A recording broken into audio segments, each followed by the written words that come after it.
Hi guys, July here. I will start with an apology because it has yet again been a while since my previous video. Time is always an issue for me and I've got some things going on in my life as well now. So instead of making actual videos, I'm now going to try some mini podcasts, and that should be a good solution because they're easy and quick to make for me. That's because I have everything written down already. So it's all stuff that I've written down over the years. So I just need to pick the topic each time for these mini podcasts, and that's basically it. By the way, a big advantage of this format of mini podcasts is that it will allow me to discuss in great detail topics for which I otherwise might struggle to find screenshots or other video material. So you will see that this first podcast about RuneScape's first moderators in 2001 is going to be very in-depth simply because the format allows me to do that. And that's awesome, I think.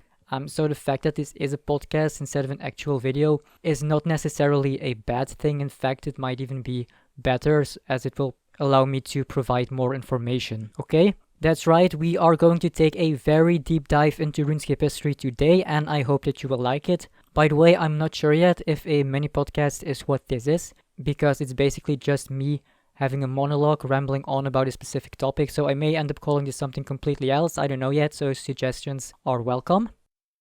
So anyway, this first mini podcast, or whatever I'm going to end up calling it, is about RuneScape's first moderators. So that's not only the creators of RuneScape, but also regular players that were handpicked to become moderators. Okay, so we will start with the creators of RuneScape, three brothers, Andrew, Paul, and Ian Gower. But Ian was a little less involved than the other two. So Andrew and Paul, on the other hand, did spend a lot of time on the game, which was of course very good because it gave us RuneScape. But that also meant that they had no time to actually moderate the community. So while they were doing what they were doing, they had to find other people to help manage the community. That's how almost right from the beginning, alpha tester Rap became a moderator to help manage the community. So just as background, in the first months before the launch of RuneScape in January of 2001, there were 4 alpha testers who helped prepare the game for its public release. These were in alphabetical order: Gaga, Lightning, Merlin, and Rap. Gaga spelled G-U-G-G-E. I don't know if that's how you pronounce it. I just pronounce it like that because whenever I see the name, I actually see Nugget. So that's why I tend to pronounce it like that. I don't know if it's correct. And the reason why it reminds me of Nugget is because of a chat filter that was in the game for a couple of days at the end of 2001. That's an entire story on its own, so that's not something that I'm going to cover today. So yes, the 4 alpha testers were Gaga, Lightning, Merlin, and Rap. Oh, and by the way, before I forget to mention, this is extremely important. The main source of the information in this mini podcast is Rap, so one of the alpha testers. I've spent a lot of time chatting with him over the past few years, and it has really given me a lot of information about the early years of RuneScape that I otherwise would not have been able to find. So the content of this video is mainly thanks to Rap. And by the way, Rap, you spell that R-A-B. So these 4 alpha testers were people that Andrew and Paul ended up trusting, so it makes sense that they were the first people that the Gower brothers considered for the job of moderating the community, and that's how Rap ended up as the first moderator. Mind you, this was still more than 3 years before the current system of player moderators was launched, so there were no crowns yet or anything like that. That said, a little later, but still in the first months of 2001, once a couple of other players were recruited as what we now call player moderators, Andrew and Paul did consider the idea of using halos as opposed to crowns to identify the few handpicked moderators. These halos wouldn't appear in the chat interface, but in the actual game itself above the player's head, so that everyone could see the halo from afar. Also, the Gower brothers would have those halos. I guess that would have been cool, but unfortunately those halos never made it into the game, so that was maybe a little quick fun fact to interject. Alright. Anyway, I went a little bit off topic now, so as I was saying, Rap was handpicked and recruited as the first moderator, and so he was also given moderator powers. not on Rap's own account, but on a new account, so only that new account was given moderator powers, which included muting and banning players. This new moderator account, which was conveniently called Moderator by the way, was created in response to several specific issues that had arisen in the first weeks of RuneScape. Oh yeah, and I don't know if I've mentioned this yet, but RuneScape was launched on the 4th of January of 2001, and from that moment it took only a couple of weeks for some serious problems to arise in the community. So here's the thing, in RuneScape 1 only one player could talk to a shopkeeper at a time. Some people would abuse that and stay in a conversation with the shopkeeper on purpose just to annoy other players who were waiting.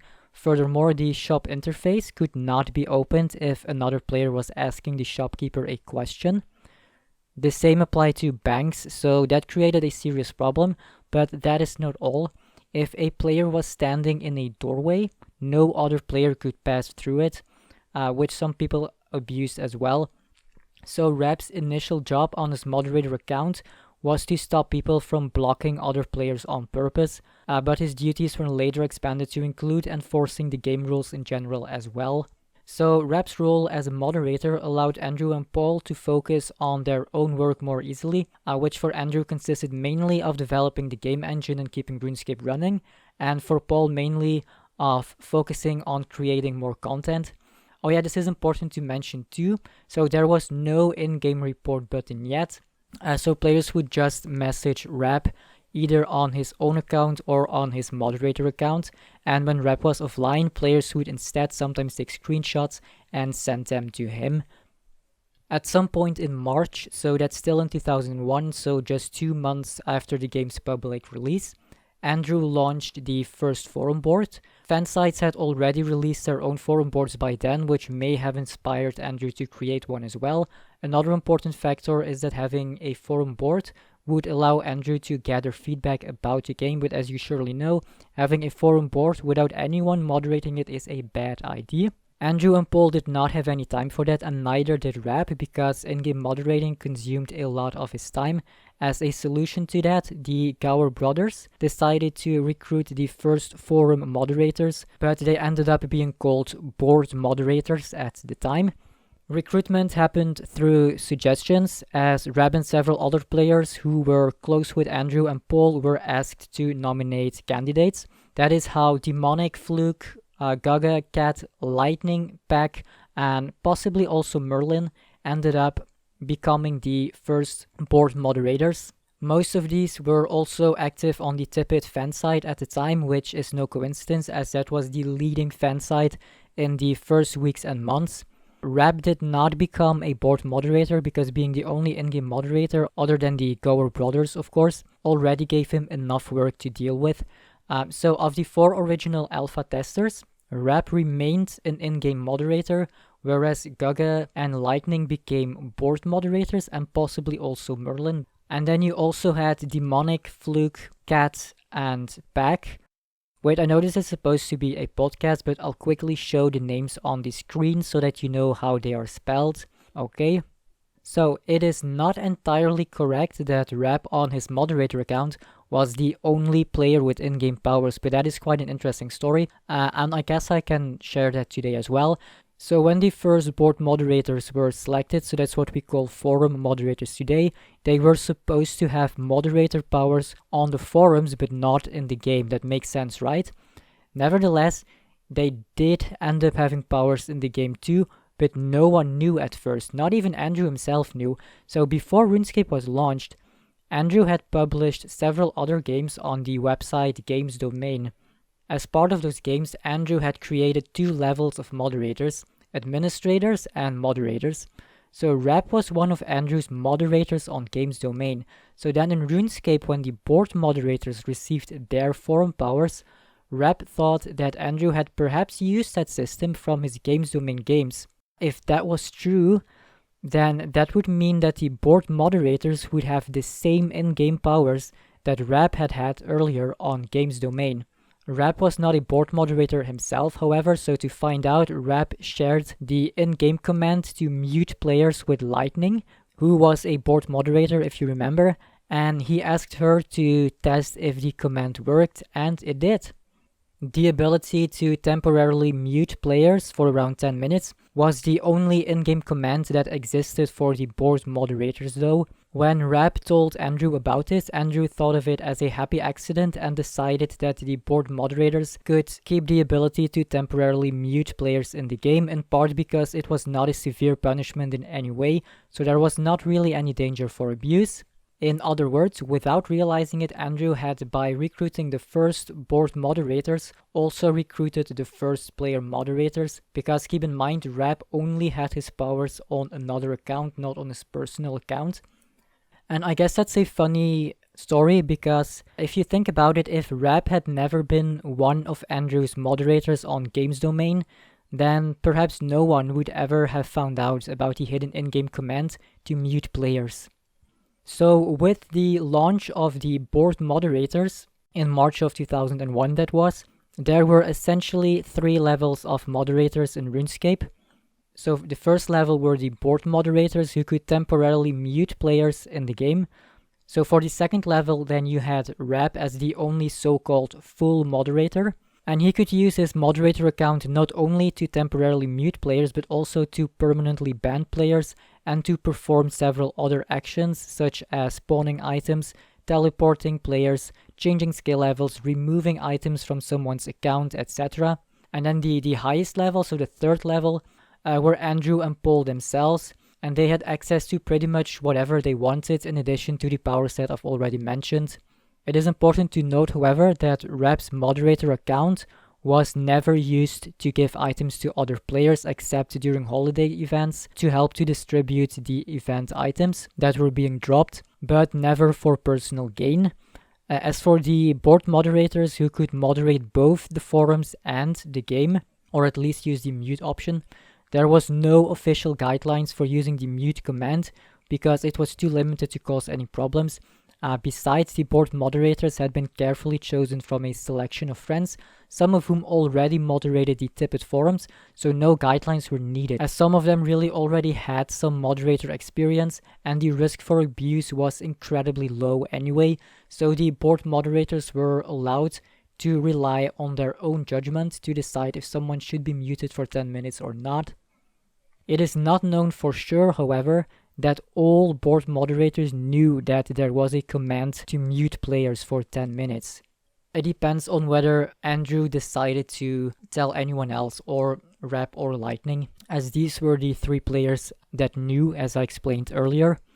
So, as I said, using the 3 levels of moderators, Rap was, with his moderator account, the only level 2 moderator, but that changed in the summer of 2001, when a mysterious German guy entered the scene, who told Andrew that he was a wealthy German businessman from Spain who owned a bunch of popular and successful websites, including a search engine, and he had contacted Andrew to tell him that he was interested in buying RuneScape.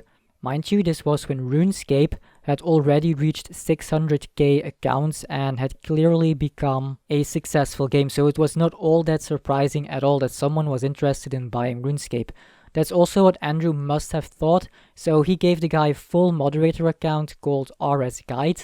He was given access to all moderator commands, not so that he could moderate the game, but just so that he could analyze RuneScape as the product in which he was interested and try everything that he wanted to test in RuneScape without being restricted by any of the in-game requirements that normally exist for the players. Andrew closely monitored RS Guide anyway, so there was virtually no chance that RS Guide would abuse his powers. An important nuance there is that RS Guide was not supposed to do any moderator work, so it's really up to your own interpretation if you want to classify him as a level 2 moderator like Rap's moderator account or not. By the way, when I say levels of moderators, I should probably clarify that there was no official system of levels. That's just me trying to make it easier for you to understand the different types of moderator accounts and the differences between them. So how this, I guess you could call it an encounter. So how this encounter between Andrew and RS Guide ended is something that I'll save for another episode in this series, because I have enough content about that to make that episode just as long as this one. So for now, I just wanted to mention that He also had a moderator account just to be complete with my information. And with that being said, that is all that I wanted to share about the early moderators in 2001. I may at some point make a part 2 of this to kind of fill the gap between 2001 and 2004 when the current system of player moderators was rolled out. I suppose I could also tell a bit about the history of the forum board itself then. So let me know if you found this video interesting enough to want a part 2. So that was all for today's mini podcast. But like I said, I may name this something else because I don't think podcast is quite the right term. So if you have any suggestions, let me know in the comments. And also let me know what you think of this concept in general.